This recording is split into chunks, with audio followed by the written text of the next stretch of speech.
Good day everyone, I am Asaya Jane Sia Kobe from BSSE 2103 and I am here to discuss the journal article about efficiency of natural clay mineral absorbent filtration system in wastewater treatment for potential irrigation purposes.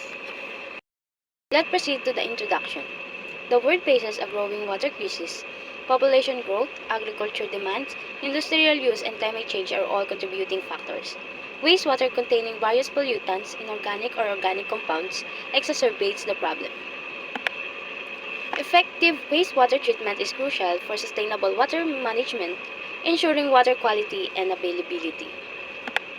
For motivation, cost-effective, and eco-friendly solution, this research aims to find affordable and environmentally sound ways to treat wastewater, especially focusing on the drainage wastewater. The goal is to make the wastewater usable for irrigation, thereby conserving freshwater resource and reducing environmental impact of wastewater disposal. The article focused pilot-scale column with the natural clay mineral. The study core is evaluating the effectiveness of 3 pilot scales column. Each column packed with the different types of natural clay mineral, which is zeolite, diatomite, and bentonite. These materials are chosen for their potential as low-cost, sustainable absorbents for removing pollutants for wastewater, making them suitable for irrigation. The research compares the effectiveness of each mineral in cleaning a wastewater. The study also considered the cost-effectiveness and environmental impact of this approach. This is a novel application as the previous research has focused on the individual clay natural rather than the direct comparison in the pilot scale column setup in the drainage wastewater treatment. For the materials and method, this figure 3 pilot scales constructed columns made of opaque PVC, each with a diameter of 40 cm and a height of 180 cm. Each column was filled with a specific combination of materials, which is the top and bottom, 10 cm of gravel or 0.5 to 1.5 cm to remove suspended solid and protect the ions exchange bed. In the middle, 130 cm of ions exchange bed composed of sand, 1 to 4 mm, and one of the studied clay materials, which is zeolite column first, sand and zeolite with a sand absorption ratio of 1.2, the diatomite column, sand and diatomite with a sand absorption ratio of 1.2, and the bentonite column, sand and bentonite with a sand absorbent ratio of 1.2. The column were designed to treat 1.6 m³ of water per day. For the wastewater source, the wastewater used in the study was collected from the drainage wastewater effluent of Central Laboratory for Environmental Quality Monitoring, which is CLEQM, treatment plant in Egypt. This wastewater was a blend of fresh, brackish, domestic, drainage, and industrial wastewater representing a complex mixture of pollutants.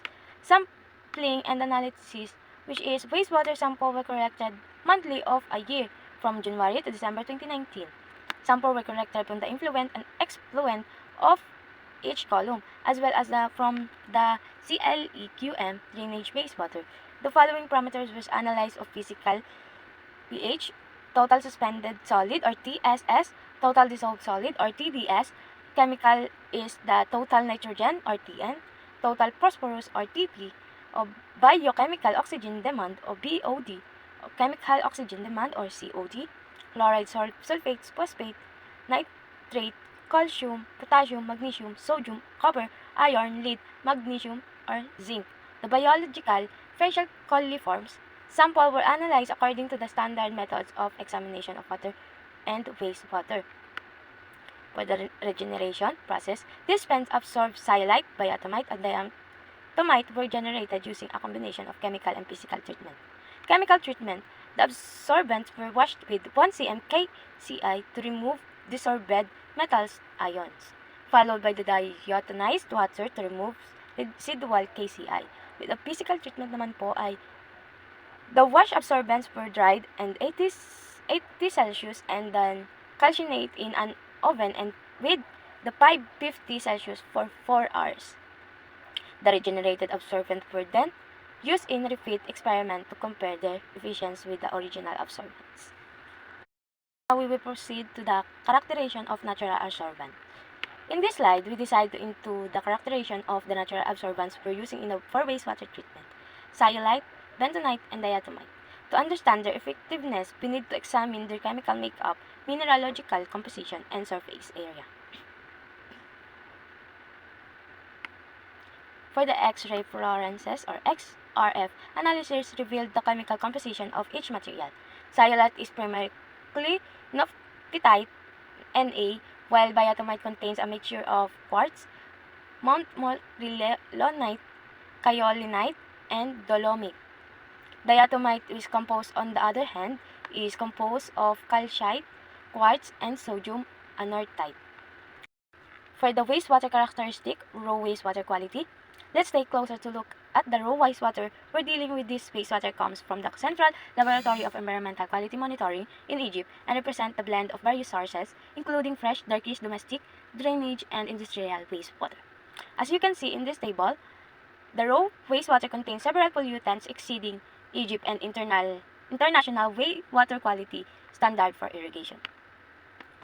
For example, the raw wastewater has a total suspended solid concentration of 1 to 211 mg per L, significantly higher than the permitted limit of 30 mg over L set in Egypt law. Similarly, the total nitrogen concentration is 6.09 mg per L, exceeding the standard limit of 5 mg per L. The other pollutant exceeded standard include biochemical oxygen demand with a standard of 30 mg L. With the chemical oxygen demand, COD, the result is 56 mg per L, the standard with 40 mg L. Copper is 0.97 mg per L standard, which is 1 mg L. The iron or Fe, 1.12 mg per L, the standard is 1 mg per L. For the lead, Pb, 1.0 mgl and standard of 1 mg per L. The magnesium naman po ay 1.07 mgl, standard with the 0.5 mgl. With the zinc is 1.05 ml, standard for 1 mgml. With the fatal coliforms, 91 times 10 raised to cube CFO over 100 ml, the standard of 1000 CFU over 100 ml. This high level of pollutants make this raw wastewater unsuitable for direct irrigation. For removal efficiency is a key metric used to evaluate the effectiveness of a wastewater treatment process. Its quantity is the percentage of a specific pollutants removed from the wastewater during treatment, with the formula of RE equals C in and C out over CIN times 100. When C is the initial concentration of the pollutants in the effluent wastewater and CF is the final concentration of the pollutant in the effluent wastewater. As you can see this graph, the removal efficiency varies significantly across the differential column and pollutants. For example, the diatomite column consistently demonstrates the highest removal efficiency for most pollutants, including TSS, TN, BOD, and COD, and facial coliforms. This is likely due to the diatomite's high surface area and absorption capacity. For the diatomite column, also performs well, particularly for TSS, BOD, and COD. However, its efficiency for TN and facial coliforms is highly lower than BC. For the zeolite column, shows the lowest overall removal efficiency, especially for TSS and TDS. It imparts the notes that zeolite effectiveness or specific pollutants like heavy materials might be higher, but this needs further investigation. Another key observance is the impact of contact time. Generally, in the longer of the contact time between the wastewater and the absorbent materials, the higher the removal efficiency. This is because of the pollutants have more time to wind the absorbent surface.